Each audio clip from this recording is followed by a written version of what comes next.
धनतेरस की पूजन का सबसे बड़ा महत्व यही है। अगर हमारे पास में जो है, हमारे को जो भगवान भोलेनाथ ने दिया है, हमको जो नारायण ने दिया है, उसी के अनुसार हम भगवान की सेवा करें। धनतेरस ये नहीं कहती कि आपके पास में कुछ नहीं है तो आप कर्जा कर कर चांदी के बर्तन खरीद के लाओ। धनतेरस ये नहीं कहती कि आपके पास में कुछ नहीं है तो कर्जा कर कर आप सोने की अंगूठी बनवा कर लाओ। धनतेरस ये नहीं कहती कि आपके पास में कुछ नहीं है तो कुछ घर का ही सामान बेचकर हम दूसरी सामग्री लेकर जाए। नहीं नहीं नहीं, धनतेरस कभी नहीं कहती। माता लक्ष्मी की कथा, धनवंतरी की कथा नहीं कहती कि आप कर्जा लेकर अपने घर में फ्रिज लाएं, वॉशिंग मशीन लाएं, या सामान लाएं, या कपड़े लाएं, या वस्त्र लाएं, या आभूषण लाएं।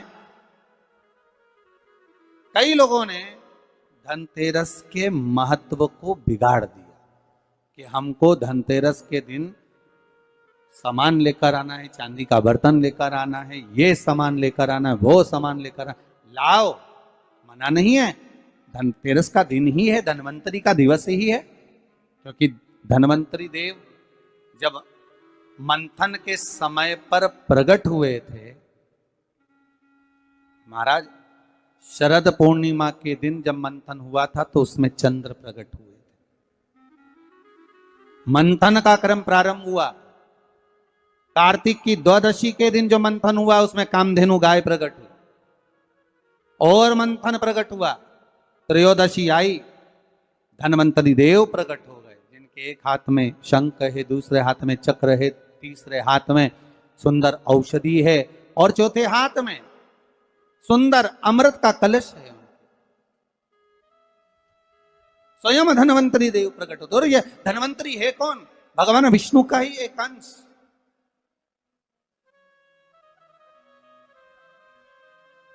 त्रयोदशी को धनवंतरी देव प्रकट हो गए। चतुर्दशी आई, मां कालका प्रकट हो गई। अमावस्या आई, माता लक्ष्मी प्रकट हो गई।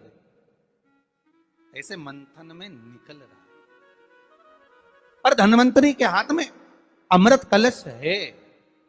इसलिए हमारे यहां हिंदू धर्म में ये रीति रही है कि धनतेरस के दिन कोई सामग्री खरीदी जाती है, पीतल की, तांबे की,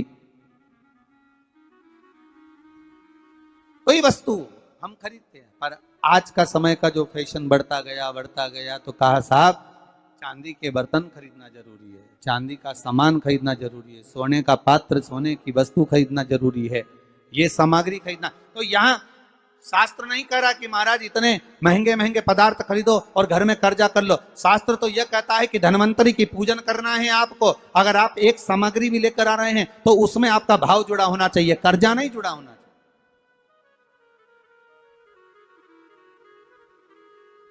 मेरा निवेदन रहेगा घर के बच्चों से भी, घर की माताओं से भी, घर की बहुओं से भी, घर की बेटियों से भी, आपके पिता, आपके घर के बुजुर्ग, आपके घर के बड़े, जिनकी जितनी सामर्थ्यता है और सामर्थ्यता के अनुसार अगर वो आपके यहाँ पर एक तांबे की एक प्लेट भी लाकर दे रहे हैं, तांबे का एक पात्र भी लाकर दे रहे हैं, एक छोटा सा वस्तु भी लाकर दे रहे हैं, तो आप समझना कि धनवंतरी देवता की कृपा हुई है और हमारे घर में आज ये वस्तु प्राप्त हुई, हमारे घर में आज ये वस्तु आई है।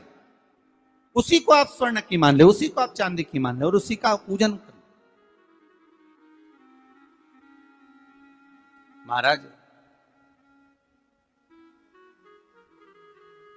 धनतेरस की कथा तो आप लोगों ने श्रवण करी होगी पहले। धनवंतरी की कथा, एक बार भगवान विष्णु मृत्यु लोक में भ्रमण करने निकले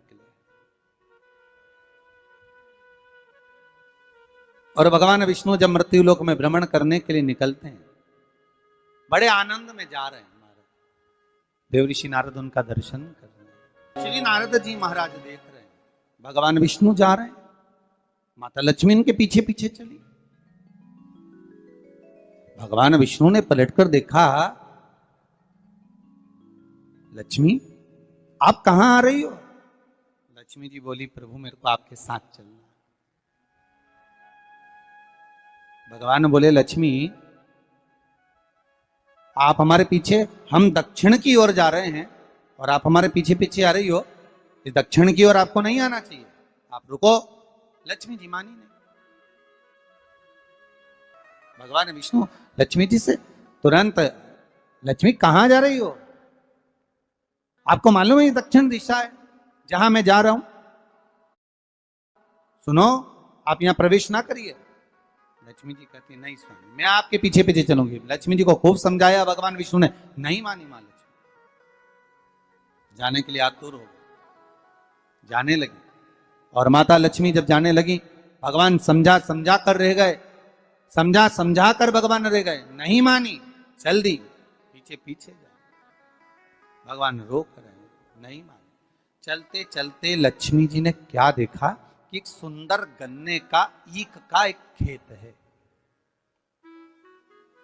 आपने देखा होगा, जितने भी लोग इस पावन धन्वंतरी कथा को सुन रहे हैं, धनतेरस के पावन कथा को श्रवण कर रहे हैं, उन्होंने देखा होगा कि जब दिवाली की पूजन होती है तो दीपावली की पूजन में कई जगह पर गन्ने को, ईख को पूजन में रखा जाता है। अब भैया कोई ब्राह्मण देवता से पूछे कि महाराज जी ये गन्ना पूजन में क्यों रखा जाता है, लक्ष्मी जी की पूजन में?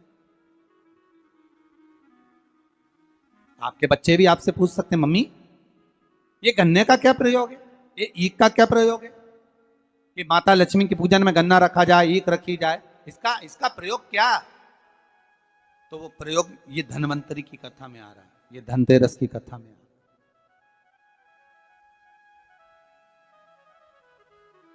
महाराज, हिंदू धर्म के अंतर्गत भगवान की पूजन में जो जो सामग्री चढ़ती है उसका कहीं ना कहीं कुछ ना कुछ प्रमाण जरूर रहता है, जरूर। अगर भगवान पर कोई वस्तु चढ़ी है, हमारे भोलेनाथ जी पर अगर धतूरा चढ़ा है, बेलपत्र चढ़ा है, समीपत्र चढ़ा है, हमारे भोलेनाथ जी पर अगर श्वेत पुष्प चढ़ा है, श्री गणेश जी महाराज को कहीं दुर्वा चढ़ी है, मां जगत जननी जगदम्बा को लाल पुष्प समर्पित किए गए हैं, उसका प्रमाण कहीं ना कहीं हमारे शास्त्रों में मिलता ही है। उसका प्रमाण हमारे शास्त्रों में मिलेगा।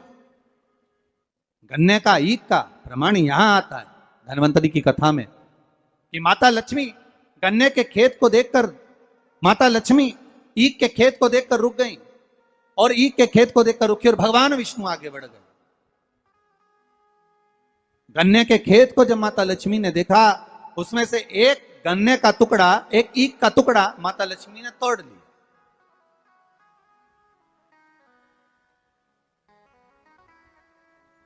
अब जब गन्ने का टुकड़ा तोड़ा, ईख का टुकड़ा जब माता लक्ष्मी ने तोड़ लिया, तब उस गन्ने को तोड़कर माता ने मुख में उसको खाना, चबाना चालू करा।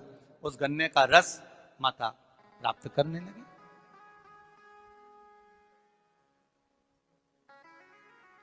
उस गन्ने के रस को, उस शुगर को, गन्ने के उस रस को, ईख के उस रस को माता लक्ष्मी आराम से प्राप्त कर रही हैं और भगवान आगे निकल गए। लक्ष्मी जी रुक गई।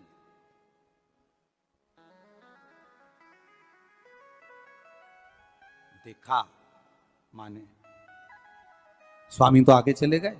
स्वामी ने पलटकर देखा, लक्ष्मी गई कहां? भगवान जब वापिस आ रहे थे लक्ष्मी जी को ढूंढने के लिए, देखने के लिए, तब माता लक्ष्मी उस गन्ने के खेत में खड़ी होकर गन्ने को खाते हुए जब देखी गई, भगवान विष्णु ने कहा, लक्ष्मी आपने श्रेष्ठता का कर्म नहीं करा।